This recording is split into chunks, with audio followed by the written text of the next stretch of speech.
Hello, welcome to our weekly dialogue with Helga Zeppler-Roush. She is the founder and chairwoman of the Schiller Institute.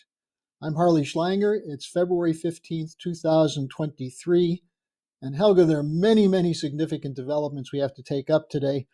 I think we should start with the Seymour Hersh revelations about the U.S. being responsible for the explosions on the Nord Stream pipelines. Hersh has a very prominent article. He's an extremely authoritative journalist. And you have been pushing for a while that there must be a reaction from Germany, an investigation. Now that this is breaking out into the open, including an interview in the Berliner Zeitung, do you think there's going to be something in Germany? What has to be done to force this into the open? Well, I think, already now the German government looks extremely bad, and the whole world is making Germany a laughing stock. That Germany is a vassal state, that, this is so big. I mean, the implication, first of all, we should recount what actually happened according to Seymour Hersh. Now, first, Seymour Hersh is probably the best investigative journalist in the Western world. He, has not published one story ever which was not 100% on the mark. He discovered the My Lai massacre in Vietnam. He discovered the lies around the war against Iraq in 2003. He discovered the Abu Ghraib torture, and many other such stories. So, he got the Pulitzer Prize, and, everybody who knows him personally since many decades testifies to his impeccable character, that he never would publish something which he has not completely verified. So just that much for his person, because now you have some totally unqualified people who are questioning his authority, who know nothing about history. I will come to that in a second. Okay, so Hersh has published this story on a blog because the mainstream media did not want to publish it, which is telling all by itself, in which he basically goes in a very detailed account on why, Nord Stream 2, the pipelines were blown up by the United States. He goes through a lengthy process that this started more than 9 months ago, that there was a big debate inside the intelligence community to do it, not to do it, and basically that Biden personally gave the okay. The fact that Biden, when Scholz was in Washington on the 7th of February 22, told everybody that the United States has ways to make sure this pipeline will be finished. And then Scholz standing there like a little schoolboy saying absolutely nothing. Then Victoria Nuland bragging, that after the explosion, that now the pipeline is just a piece of metal on the ground of the Baltic Sea. Then naturally Liz Truss, not so much trust there, tweeted 1 minute after the explosion to Blinken, "We did it." Then former Polish Defense Minister Sikorski congratulating the United States after the explosion. And then Hersh gives many details how Jake Sullivan, Blinken, how they all were involved in the whole thing. And, basically then goes into the technical details, including the collaboration of Norway in the sabotage. So there's so many details, and every expert I have read in the meantime is basically saying that, if it would be a lie, it would be just a placative, story without much detail. But this has many minutious details which can be verified and should be verified, because now it's the time to absolutely have an international investigation, including Russia, because it was a Russian pipeline, and this is absolutely scandalous. I mean, if you think about it, that the so-called best ally of Germany is blowing up a pipeline which not only has incredible economic damage, it drives the energy prices up. It makes the livelihood for many people very difficult. Many people are really challenged that they cannot pay their prices. It's an act of war. There were several people, including Scott Ritter, former UN weapon inspector, and others, who said this was an act of war. And according to Hersh, there was an incredible effort to construct a situation whereby, because Biden at a certain point indicated something like that, that it would not qualify for a covert operation requiring the agreement of the U.S. Congress, but if it's only half secret, then it doesn't. I mean, these are all sophistries, which don't account too much. But the implication of that is enormous. That under the pretext, and Garland Nixon, who is a very important commentator in the United States, he pointed to the fact that a NATO maneuver, Bolt Ops 22, which has as the focus the protection against a Russian aggression of NATO members, was used as a cover story to commit an act of war against one of these NATO members, namely Germany, and by implication 12 other European nations.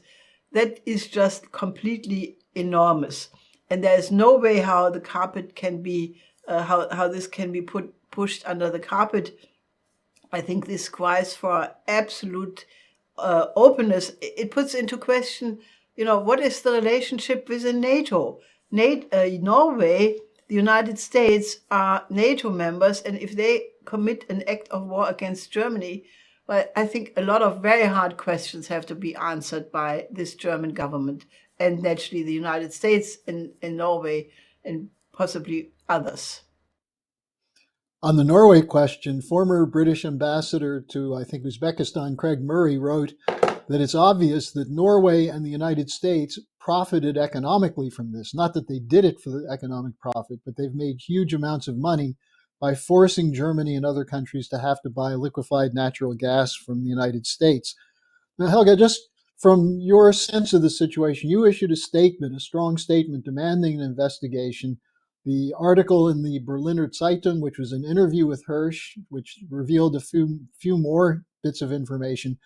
Don't you think the pressure now is building, and how will this play into the upcoming demonstrations, including in the United States on the 19th, Munich, I think you said, on the 18th, and then many European cities on February 25th? Shouldn't this be one of the demands of the demonstrations, a full investigation? Yeah, absolutely, because, in a certain sense, one cannot separate the reckless action, if it turns out to be what Hersh is saying, and all evidence points in this direction. That same recklessness is what is behind the way how the confrontation with Russia and China is being conducted. So I think that if anybody who wants to stop the war wants to put a monkey wrench into this dynamic, then the idea that the whole thing has to be investigated is one of the absolutely most important steps to possibly, get to a diplomatic solution and stop this war drive, because we are very, very close to World War III, and anything which stops this dynamic is super urgent. Now, on this question of the war buildup, we still have a little bit of the fallout from the so-called Chinese spy balloon. But I think Edward Snowden made an interesting point. He said that he believes that the fuss over the spy balloon is to divert attention from the Hersh article. I just wondered, do you have any other thoughts on what people can do to make sure this article gets out? Because it is not being covered for the most part in the mainstream media.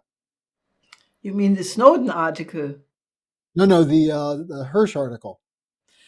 Well, for once, we are planning to do another Zoom meeting next week, probably on Thursday, I think with important speakers. So these are military and security experts, and I think I think we have to continuously demand a response from all responsible parties, because I think the pressure has to be built up, and I think Hersh is making one argument which I think is a severe argument, and that is that the stigma on the United States will remain for a very, very long time because of this story. And I think Scott Ritter said this is the equivalent of a Pearl Harbor, the economic Pearl Harbor for Germany, and an act of war. So this cannot go unanswered. And therefore, I think the more people spread the article by Hersh through social media, through their contacts and networks, and all join the chorus to demand an investigation, a sudden investigation, is extremely urgent. Helga, you mentioned that this is an indication of the recklessness with which NATO is approaching Russia and China. There's a NATO defense ministers meeting going on yesterday and today, talking about more arms, but it seems to be a little bit less direct than what they were talking about when Zelensky was in London. And then there's the Munich Security Conference, which will have a visit from Wang Yi from China. How do these things fit into the picture?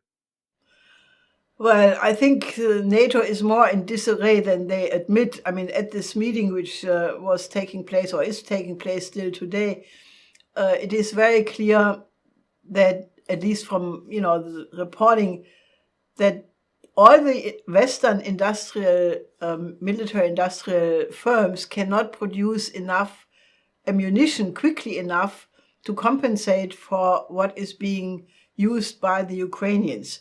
So there is a supply problem. The tanks are coming in slowly. All the countries which made big noise and pressure on Germany, that Germany must deliver the Leopard 2, they are now behind themselves. So Germany is standing sort of alone in the forefront. People say, what is going on here? General Kuyat made the argument that the idea of sending NATO fighter jets will automatically mean that NATO pilots will be sent, which then again is very likely a tripwire for the Russians, because any more direct NATO involvement is getting us one gigantic step more, and nobody knows exactly, at least, can only guess when it is too late. We are approaching the World War III rapidly with every step in this direction, and therefore, the demand to stop immediately and have negotiations, have a diplomatic solution, which is the main focus of these demonstrations, is becoming super urgent. Now, the Munich conference, from what was clear beforehand, it's a farce. It has nothing to do with security. It has to do putting together a war alliance of the so-called democracies against the autocracies. But if you look at the action of what these democracies do and what these so-called autocracies do, well, the democracies look pretty bad. Just take the example of the aid to Syria. Who is helping Syria? It's the Chinese. They are sending planes to Damascus, bringing urgently required supplies and medicine and other things. The West, with all their values, they're not lifting the sanctions, and that means that no aid is getting through. There's a lot help going to Turkey, which obviously needs it very badly, because this is described as the worst catastrophe in 100 years. But Syria, which is equally hit, maybe not as many dead, but the people who are hit are in dire need. And the West, Baerbock, the United States, they should not talk about democracy and human rights. They have lost any credibility to do that if you look at their despicable behavior, how they treat now the victims of the Syrian earthquake. So we should demand, and everybody who is a decent human being should demand, an immediate lifting of the Caesar sanctions I mean, Syria is being hit with US sanctions now since, I think, 15 years or something like that. And the country already before the earthquake had more than 90% poverty as a result. And what is happening against Syria is just completely unconscionable. And for me, it's the bankruptcy declaration of the West if they don't change their behavior. Now, we've been very much involved in pulling together a mobilization against the war. Of course, you've been insisting for a while that the best way to do this is to develop a new security and economic development architecture. But what's interesting is that we're seeing the so-called left and the so-called right, which are arbitrary profiles generally, but coming together. And this is causing a real panic in the establishment, isn't it? Yes, because this demonstration on the 19th in Washington, has a very broad coalition of people, Libertarian Party, People's Party, Diane Sayre from the LaRouche organization, and many others, religious leaders. So there was absolutely unbelievable, not unbelievable, because we have endured that for many decades, a campaign to vilify each one, slanders against one person because of so-called ethical behavior, against the other one because of so-called racist remarks, which all turn out to be not true. But so there was a real effort to split this alliance, and they forced some people to withdraw because otherwise the whole thing would have fallen apart. So I think it's a lesson, that the people who are the warmongers really do not want people to demonstrate for peace. But it could very well be a very powerful demonstration, and I can only ask people to support all of these demonstrations. On the 18th, the one in Munich, on the 19th, the one in the United States. It's not just Washington, but it's also, I think, Texas and Los Angeles, maybe some other places. Then on the 25th in Berlin, and also some other European capitals. We will report on that next week. So I think, and then on the 22nd, there is a day of action where several groups will visit their congressmen, and we should have, we should demand meetings with all parliamentarians in Europe as well, to confront them and say, what are they doing to stop this war danger? So I think this is all going in the right direction, but everybody should participate in it because everything is at stake. And as I have said in the past, the fact that world war is threatening makes everybody automatically a world citizen and gives them the right to move. You mentioned that the Schiller Institute will be sponsoring a Zoom call on the Hersh story. Also, there'll be a Zoom call sometime soon on the Syrian situation and breaking the sanctions. Do you have any idea when that will be? Well, the Hersh Zoom call probably will be next Thursday at 7 o'clock European Central Time. The Syria call is not yet fixed, but soon. Okay, and people shouldn't wait to find out about that, but should be mobilizing immediately to put pressure on governments to stop killing children for the sake of regime change in Syria. Now, also on the mobilization, Helga, you initiated a process of a letter campaign to support the Pope's call for the Vatican to serve as a venue for negotiations. It seems as though this is continuing to gain some momentum. What can you tell us about that? Well, that's very important because, as we discussed previously, the Pope has offered the Vatican as a venue for unconditional negotiations between Russia and Ukraine. And many religious leaders are responding to that and are mobilizing to support the Pope. There is much more going on than would be clear from the mass media.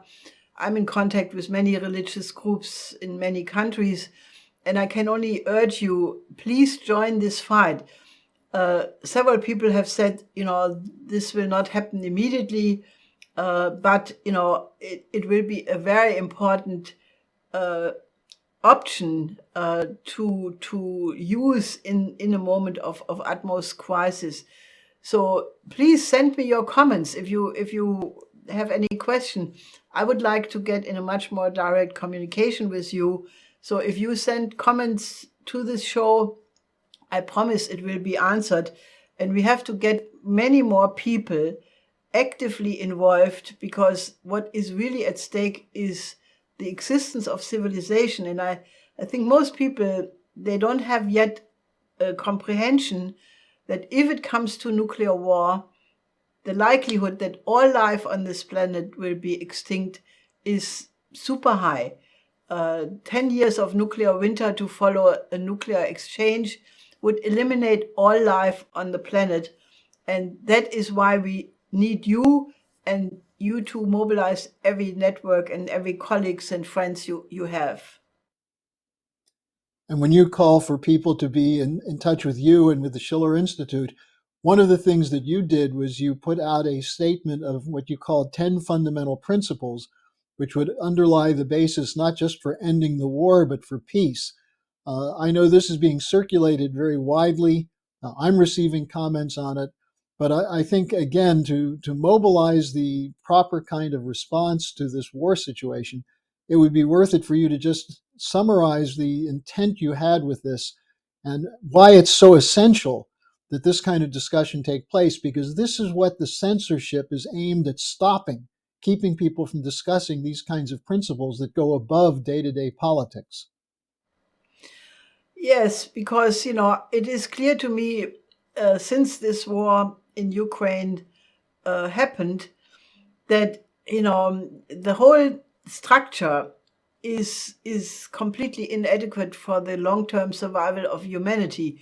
NATO becoming, NATO having undergone a transformation from a defensive alliance against the Soviet Union and Warsaw Pact, and now in an offensive alliance, global NATO, trying to contain China and trying to, put Russia basically into extinct the Russian state in its present form, divided into different pieces.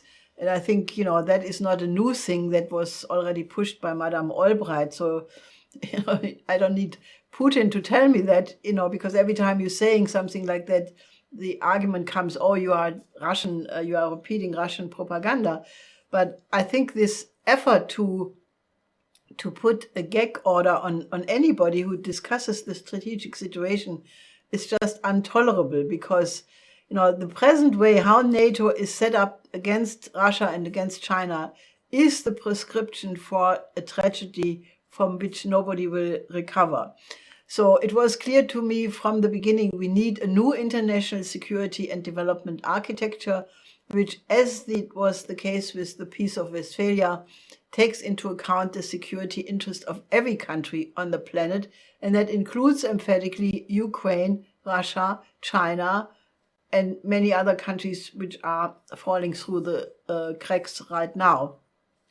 Now, what distinguishes our mobilization from other people who are just demonstrating against the war danger is the clear idea that the first step is to be against the war. But then the question is, how do you organize the order of the collaboration and living together of nations so that a durable peace is possible? And for that reason, I have proposed these 10 principles, which are not 10 points or 10 program points, but they are principles which, are coherent and hang together, of how a new order can be conceived of. And I can only urge you, please read these principles. It's sovereignty, elimination of poverty and underdevelopment, World Health System, universal education, credit system which can finance all of that, infrastructure development of all continents. And then, I basically have 3 philosophical principles which are needed to make this whole thing hang together. One is, how do you get people to think the one humanity first before you think nations or group of nations? And this is necessary to overcome geopolitics, because you have to learn to think the one humanity if we want to get out of this crisis. And I have taken the help of Nicolaus of Cues, great thinker of the 15th century, and his idea of the coincidentia oppositorum, the coincidence of opposites, as a method of thinking, because that allows people to think always the higher one, which gives you a way of looking at a problem in a completely different way, and the one has a higher power than the many. Then naturally the need to put the political, economic, and social order in cohesion with the laws of the physical universe, which is verifiable, so it gives you a standard of approach. And then lastly, very important and obviously most controversial, I said that all of this has to be based on the knowledge that the nature of man is intrinsically good, and that all evil comes from a lack of development.